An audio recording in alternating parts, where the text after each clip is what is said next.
Page 27, Symphony Hall. Well, introducing a couple new notes here in the bass clef, and this is the A and the B. We just had a G, and you already know about C, and these are A and B in between them. So I'll leave it to you to memorize the names of those notes in the bass clef. Also, they're talking about a phrase, finally. I've already been talking about it because they've been doing it. And again, a phrase is indicated with that curved line, although a phrase doesn't have to be indicated at all.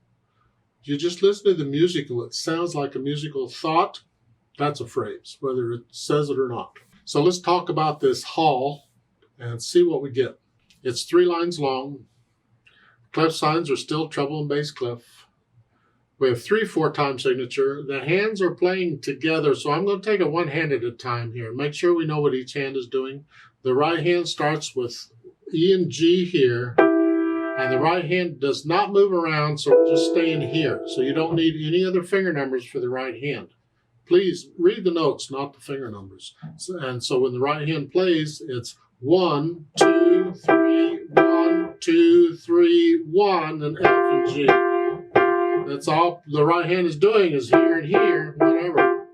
And the end, the last 2 measures, is just 1, 2, 3. And then the left hand plays the last note. So that's the right hand. The left hand gets all the work and the melody and everything, so it's down here.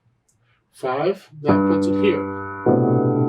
And until the last measure, the left hand isn't moving, so you don't need any other finger numbers for the left hand. So it's 1, 2, 3, 1, 2, 3, 1, 3, 1, 2, 3, 1, 2, 3, tie.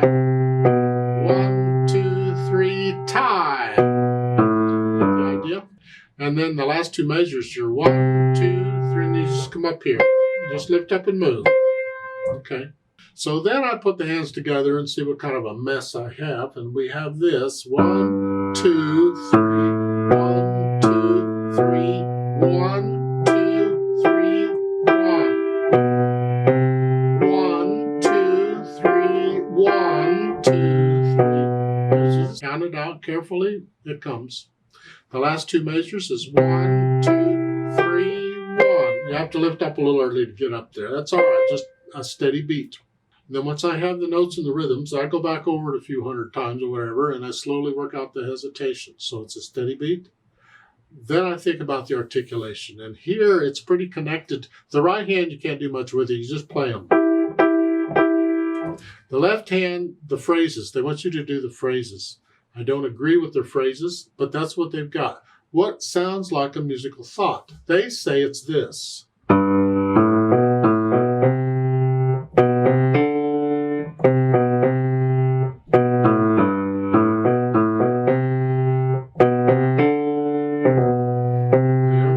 That's what they say. In my mind, I kind of wonder about that because you read the words, the sentences, a lot of times the sentences will tell you where the musical sentences are. So to me, I could connect it all the way down to measure 7 and then lift up to go on. So I can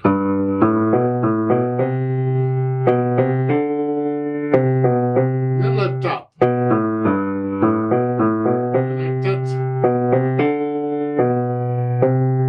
There's different ways of interpreting the piece. We're going to go ahead and do what they're saying here in the music just for the practice. So I'm going to lift up between, like taking a breath. Lift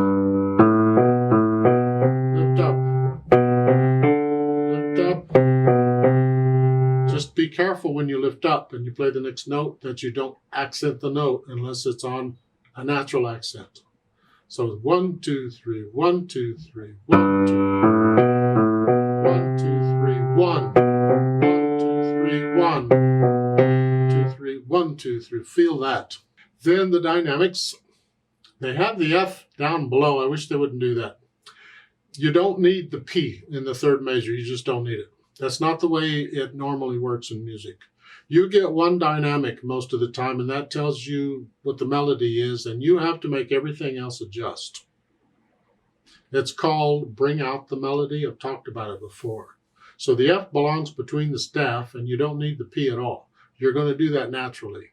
So the melody is loud, heavy, just relax. And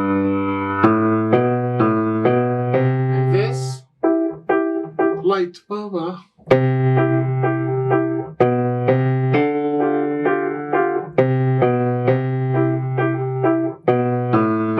Throughout the whole piece. So that's boring. Once you get to know it, and you're not worrying about the mechanics, the notes and the rhythms and all that, start feeling the music. If you want to adjust these dynamics, go for it. I don't think I'd want to play the whole thing loud like that. You can experiment with it. Maybe you can get a little softer in places. But here, the left hand is got to be heard, and the right hand has to stay out of the way. And when you get to the bottom, the last two measures, that C, that's the last of the melody. That last measure, C, that's not melody. It needs to sound like that. They need to sound like that. Here. Don't play it loud. And once I have an idea of the dynamics, I'll think about the speed, and this is swing. 1, 2, 3. That's going to speed it up a little bit because we're swaying on the natural accents. 1, 2, 3, 1, 2, 1, 2, 3, 1, 2, 3.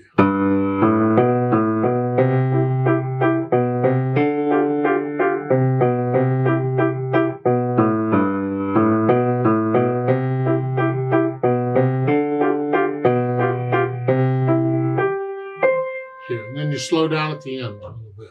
Now, in the last two measures, they do tell you can use the damper pedal for those. If you're going to do that, right after you play this note, push the pedal down a minute. So the note pedal, right after, boom, boom, boom, one after the other. I want to start the note before I release everything. And then at the end, lift the pedal and the hands at the same time, is all. I'm not going to show the pedal if that's all they're doing. You can do that, I'm sure. So that last line would be that.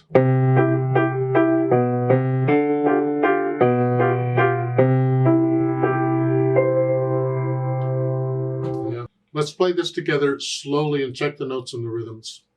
I'm not going to do any louds and softs and play everything about the same because we're not performing it. We're checking notes and rhythms. That's it. So I'll give us 3 counts. 1, ready, go. 2. 2.